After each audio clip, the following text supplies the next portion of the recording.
बिस्मिल्लाहिर्रहमानिर्रहीम। अस्सलाम वालेकुम। ये आपका अपना डिजिटल प्लेटफॉर्म है। मैं तारिक मतीन हूँ। क्या किसी ऐसे शख्स को आप गवाह बनाएंगे या किसी ऐसे शख्स को आप बतौर मिसाल पेश करेंगे जिसको आपने खुद इंतहाई करप्ट, इंतहाई गिरा हुआ करार दिया हो? ये सवाल कुछ देर बाद मैं इस वीडियो में आपके सामने अभी रखूंगा। लेकिन सबसे पहले आपसे दरख्वास्त है कि इस खाकसार को, इस नाचीज़ को सब्सक्राइब कीजिए, कमेंट कीजिए, लाइक कीजिए, घंटी का बटन दबा दीजिए। और यही दरख्वास्त अलग न्यूज़ के लिए भी कि घंटी का बटन दबाइए, सब्सक्राइब कीजिए, कमेंट कीजिए, लाइक कीजिए मेरे चैनल पर। अगर कोई चीज़ आप लाइक नहीं करते तो do let me know, do comment, ताकि मैं उस खामी को दूर करने की कोशिश करूं। आखिर को ये कनेक्टिविटी इस बात का तकाजा करती है। अब इस वीडियो के मौज़ूआत की बात। अब से कुछ देर पहले एक अदद नोटिफिकेशन आ गया है। ये नोटिफिकेशन पैमरा का नोटिफिकेशन है, Pakistan electronic media regulatory authority का नोटिफिकेशन। पैमरा के इस नोटिफिकेशन के जरिए यह बताया गया है कि वो अफराद जो रियासती इदारों के खिलाफ बात करते हैं उनको मीडिया पर कवरेज ना दी जाए। ये पैमरा का नोटिफिकेशन आज क्यों आया है? आपको अंदाजा है कि क्यों आया है, क्योंकि आज इमरान खान साहब की मुख्तलिफ टेलीविजन चैनल्स पर गुफ्तगू चली, टिकर्स चले, हेडलाइंस चली। और इमरान खान की जो खबर है, जो आज उनकी गुफ्तगू है अडियाला जेल में, वो गुफ्तगू बास चैनल्स पर जो इमरान खान साहब के बदतरीन मुखालिफ भी हैं, वो पहली हेडलाइन के तौर पर चली।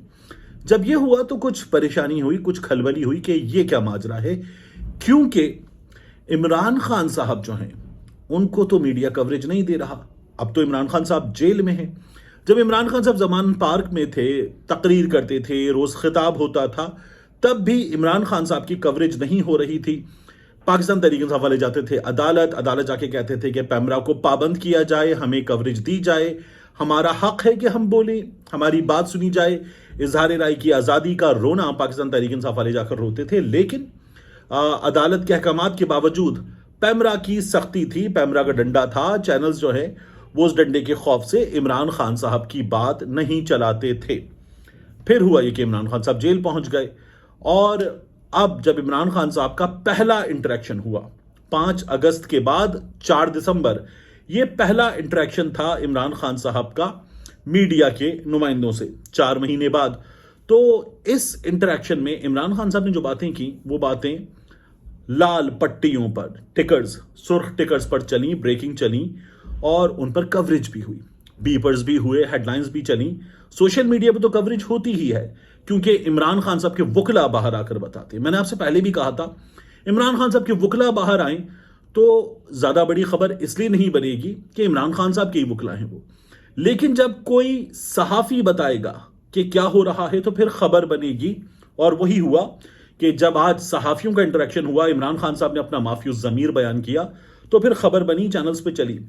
मैंने 3 से 4 चैनल्स में अपने दोस्तों को फ़ोन किया जो अहम जिम्मेदारियां अंजाम दे रहे हैं, और उनसे पूछा कि ये कैसे हो गया, इमरान खान साहब की आज खबर कैसे चल गई, कहीं से कोई प्रेशर वगैरह आया? उन्होंने कहा कि नहीं चलाना, ऐसी भी कोई हिदायत नहीं आई। और जब हमने चला दिया तो फिर क्यों चलाया, ऐसा कोई सवाल भी नहीं हुआ। तो ठीक है सब। मैंने कहा ओके। मैंने कहा पहले क्यों नहीं चलाते थे? उन्होंने कहा पहले हिदायत थी। अब मैं कुछ एनालाइज करने लगा इसको कि इसका मतलब यह है कि इमरान खान साहब के मामले में कोई चेंज इन पॉलिसी वगैरह कुछ है, कोई चीज़ें हैं, वो जो हमेशा होता है ना कि शायद कहीं बैकडोर पे कोई राब्ते, कोई बातचीत कुछ हो रहा है। हालांकि इमरान खान साहब ने खुद कहा था कि कोई मुज़ाकरात वगैरह नहीं, लेकिन एक खलबली थी। उस खलबली का जवाब पैमरा ने दे दिया, और पैमरा ने जो बताया है उसके अलावा ये बताया गया बाज़ जगहों पर कि इमरान खान साहब की कवरेज नहीं होगी। तो अब इमरान खान साहब की कवरेज आप देखेंगे कि नहीं होगी।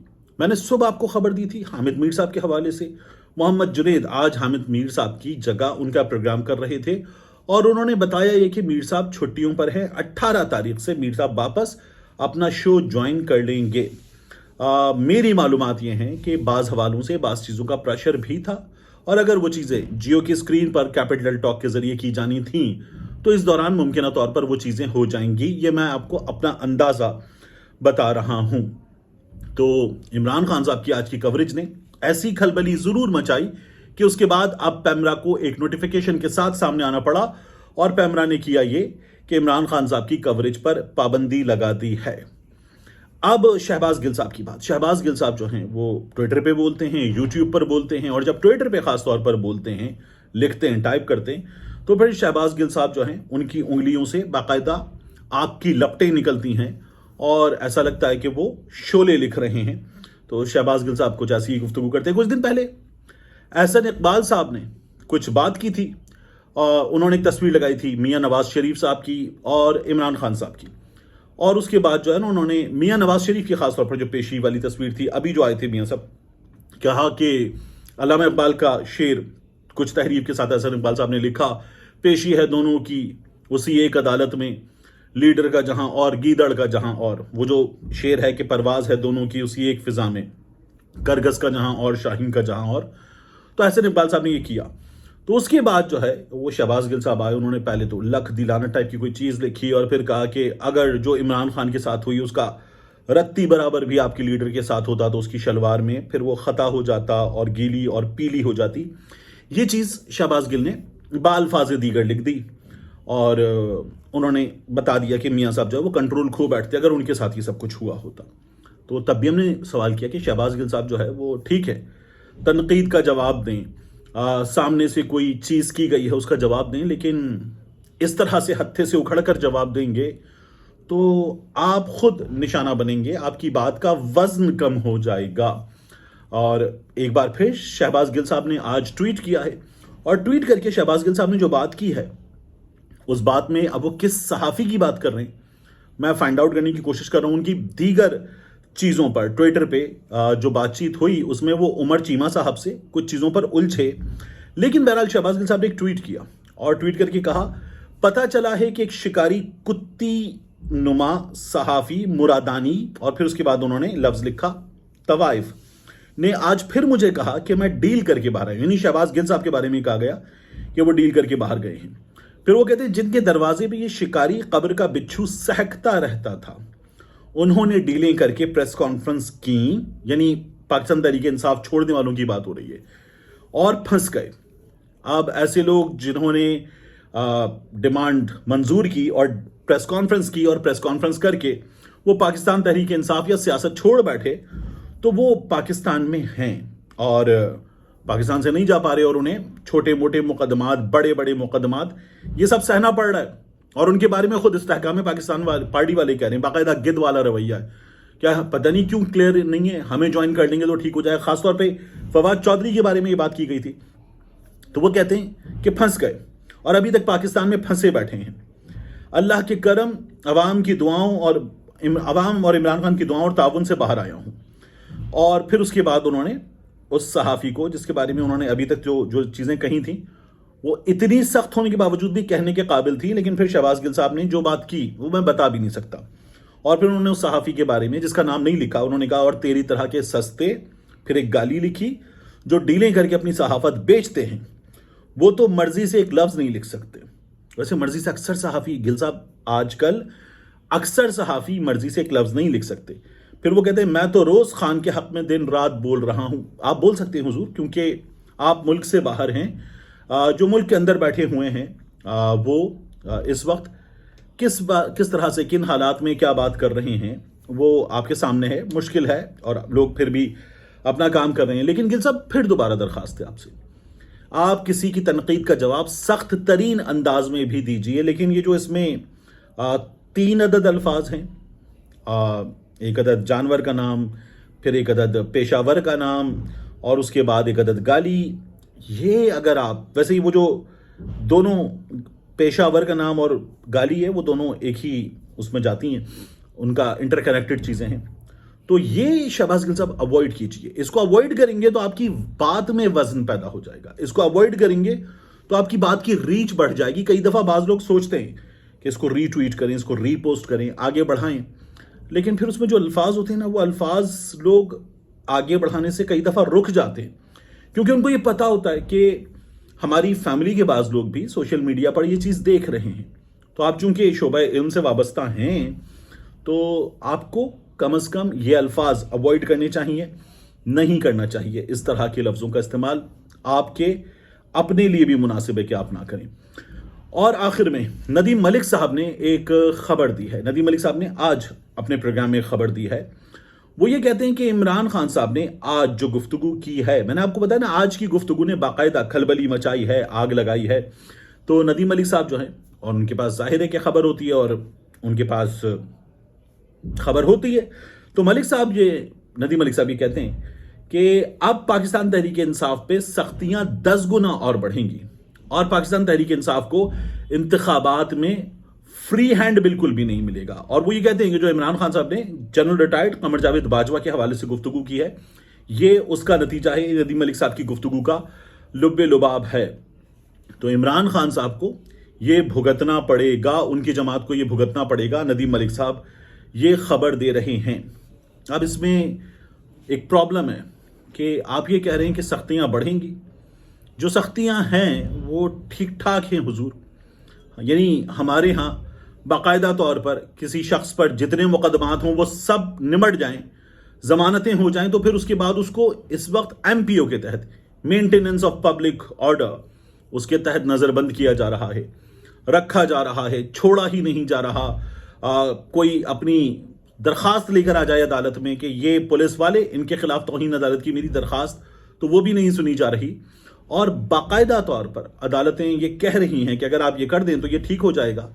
تو ان حالات میں اگر آپ یہ سمجھتے ہیں کہ اس جماعت پہ سختی نہیں ہو رہی، آپ ان حالات میں کہ جن میں وہ جماعت اپنے ورکرز کنونشن کا انعقاد کرتی ہے، بعد میں تمام منتظمین پہ پرچے ہو جاتے ہیں، اور اگر کوئی چیز اعلان ہوتی ہے اور 2-4 روز کے بعد ہونی ہے تو پھر ان لوگوں کے گھروں پر چھاپے پڑ جاتے ہیں. ان لوگوں کے گھروں پر چھاپوں کے بعد گرفتاریاں ہو جاتی ہیں، توڑ پھوڑ ہو جاتی ہے، پولیس والے چوری کر لیتے ہیں. یہ ہم دیکھ رہے ہیں. تو اس کے بعد کیا ہم سختیوں کی باتیں کر رہے ہیں؟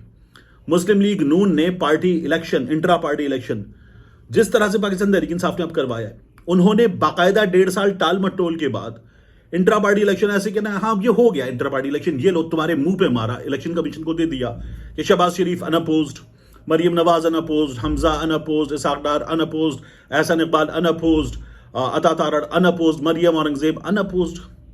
وہ الیکشن کمیشن نے قبول کر لیا، الیکشن کمیشن کو وہ قبول ہے، کوئی اعتراض نہیں ہے. اور وہ بار بار کے نوٹسز کے باوجود، یعنی ایسا نوٹس کہ یہ آپ کے لیے آخری نوٹس ہے، وہ بھی 3 بار گیا ہے. دوسری جانب پاکستان تحریک انصاف والے جو ہیں، وہ جب انٹرا پارٹی الیکشن کرواتے ہیں تو اس پہ اعتراض آ جاتا ہے. اس کے بعد وہ دوبارہ انٹرا پارٹی الیکشن کرواتے ہیں. بیرسٹر گوہر صاحب نے آج بتایا کہ ہم نے تمام ریکوائرڈ ڈاکیومنٹس الیکشن کمیشن کو دے دیے، ہم نے تمام ریکوائرمنٹس پوری کرنی، لیکن اس کے باوجود بھی پاکستان تحریک انصاف کے لیے ابھی مشکل وقت باقی ہے. پاکستان تحریک انصاف کو الیکشن کمیشن آف پاکستان سے ٹھینگا مل سکتا ہے، اس بات کے امکانات ہیں. تو یہ والی سچویشن ہے. اور کون سی مشکلات پیدا ہوں گی؟ پاکستان تحریک انصاف والے جس طرح سے گرفتار ہو رہے ہیں، جس طرح سے ان کے ساتھ سچویشن ہے، یعنی میں نے ایک ٹویٹ کیا تھا اور اس ٹویٹ میں نے لکھا تھا کہ اگر کوئی بے غیرت آپ کو یہ بتائے کہ یہ سب کچھ نون لیگ کے ساتھ ہوا ہے تو پھر اسے پوچھے کہ کون سا رہنما تھا نون لیگ کا جو 20 بار رہا گرفتار ہوا. کون سی خاتون رہنما تھی نون لیگ کی جن کی 6 بار ضمانتیں ہوئیں اور اس کے بعد ان کو MPO کر دیا گیا. میں نے یہ پوچھا تھا کہ کون سا ایسا رہنما تھا نون لیگ کا جس کے گھر میں 3 میتیں ہوئی ہوں اور اس کو پرول پہ رہائی نہ ملی ہو، جس طرح شہریار آفریدی کے ساتھ رویے کا ہم نے سامنا دیکھا، ان کو جس طرح کے رویے کا سامنا ہے، جس طرح سے پاکستان تحریک انصاف کے لوگوں کے ساتھ ہوا ہے. تو یہ بتائیے کہ کیا ہوا؟ تو اس پر لوگوں نے کہا کہ نہیں، پاکستان تحریک انصاف والوں نے جو کیا نون لیگ والوں نے وہ نہیں کیا تھا، پاکستان تحریک انصاف والوں نے 9 مئی کیا. تو بات یہ ہے کہ بالکل ٹھیک ہے، 9 مئی جس نے کیا اس کو سزا دیں، پبلک پراپرٹی، پرائیویٹ پراپرٹی کو نقصان پہنچانے کی سزا دیں، ان کے خلاف جو دیگر دفعات بنتی ہیں ان پر کارروائی کریں. اس سے کسی کو کیا انکار ہو سکتا ہے؟ پاکستان کی افواج کے خلاف، پاکستان کے اداروں کے خلاف، پاکستان کی سرکاری عمارات کے خلاف کوئی شخص اس طرح کے اقدامات کرے گا تو اس کو نتائج بھگتنا چاہیے. لیکن یہ نتائج عدالت میں بھگتنا ہوں گے. یہ ایک ملک ہے، ہم ایک مہذب معاشرہ ہیں، یہ نتائج عدالت میں بھگتنا ہوں گے. یہ نتائج بغیر قانونی تقاضوں کے کوئی بھگتے تو یہ غیر قانونی ہوگا. تو جس کسی کے ساتھ بھی جو کچھ بھی ہونا ہے اس سے انکار نہیں ہے، لیکن وہ جو بھی ہوگا وہ عدالت کے ذریعے ہوگا. اس کے بغیر ہوگا تو وہ قانونی نہیں کہلائے گا، کاؤنٹر پروڈکٹیو ہوگا، مزید مشکلات بڑھیں گی. ہمیں اپنے تمام اداروں سے پیار ہے، اپنی افواج سے جو قربانیاں دیتی ہیں ان کا احترام ہے، اور ان کے خلاف کوئی باقاعدہ صفارہ ہو جائے، نہیں ہونا چاہیے، لیکن that will have to be proven in a court of law, تو اس کے بغیر تو یہ نہیں ہو سکتا۔ ملتے ہیں انشاءاللہ آپ سے اگلی ویڈیو میں۔